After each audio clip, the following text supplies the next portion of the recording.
The cargo bay of the Frontier's Edge station smelled of rust and recycled air. In the darkest corner, behind stacks of supply crates marked with fading colony designations, something stirred in the shadows.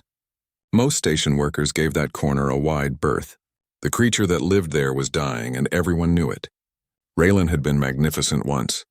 Her species, the Volcari, were apex predators from the ice moon of Thesara Prime. Standing nearly 8 feet tall on 4 powerful legs, with silver-blue fur that shimmered like starlight and eyes that glowed amber in the dark, she had been a pride warrior of her pack. But that was before the exile, before her packmates had cast her out for a mercy she had shown to an enemy's young. Weakness, they called it. Dishonor. Now she was nothing, a broken wolf on a human station at the edge of known space, waiting to fade away. Dylan Cross noticed her on his 3rd day working maintenance in the cargo bay. The other mechanics had warned him about the death wolf in the corner, told him to leave her alone. She hadn't eaten in months, they said, sustaining herself on minimal water and sheer stubborn biology. The station commander had tried to relocate her twice, but Raylan had attacked anyone who came close, so they'd simply cordoned off the area and waited for nature to take its course. But Dylan had always been terrible at following advice. He was a mechanic, plain and simple. Grew up on Earth's lunar colonies, fixing atmospheric processors and learning that every broken thing deserved a chance at repair. He had calloused hands, grease-stained coveralls, and a particular kind of patience that came from coaxing life back into dying machines. On the 4th day, he brought his lunch to the cargo bay and sat down about 20 feet from Raylan's corner. He didn't look at her directly, just ate his sandwich, sipped his coffee, and talked quietly about his day. The faulty hydraulic lift on Bay 3. The temperamental air scrubber that kept cycling cold. Nothing important. Raylan's eyes tracked him from the darkness, glowing like twin warning beacons. But she didn't move. Dylan came back the next day, and the day after that. Each time he sat a little closer. Each time he left a small portion of his food on the ground before he left.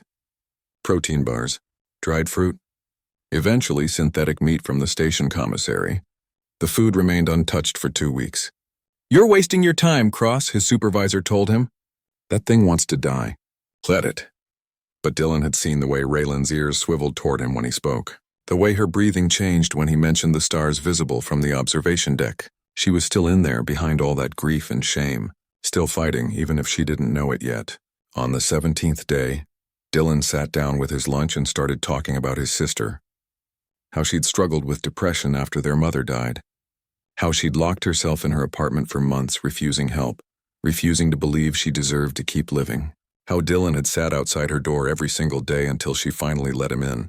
"The thing about rock bottom," Dylan said quietly, staring at his hands, "is that it's solid. You can push against it. You can build up from there." He paused. "But you have to decide you want to." When he looked up, Raylan had moved. Just slightly. Her massive head was raised, those amber eyes fixed directly on him for the first time. In the harsh cargo bay lights, he could see how thin she'd become. Her ribs showed through that once magnificent fur, but in her eyes there was something other than emptiness now. Recognition, maybe. Or curiosity. Dylan held her gaze and slowly, carefully extended his hand. On his palm sat a piece of real meat, not synthetic. He'd traded a week's worth of coffee rations for it. "I'm not giving up on you," he said simply. "So you might as well eat something." The silence stretched between them like a wire pulled taut. Then Raylan moved. It took her nearly 5 minutes to cross the 20 feet between them, her movements weak and uncertain. When she finally reached him, Dylan could hear her labored breathing, could see the trembling in her powerful limbs. She sniffed the meat. Then slowly she took it from his hand. It wasn't immediate salvation. Raylan didn't suddenly recover or become the warrior she'd once been. But she ate that day, and the next day, when Dylan came back with more food, she ate again. Over the following week, something shifted. Dylan learned to read her moods in the tilt of her ears, the way her tail moved.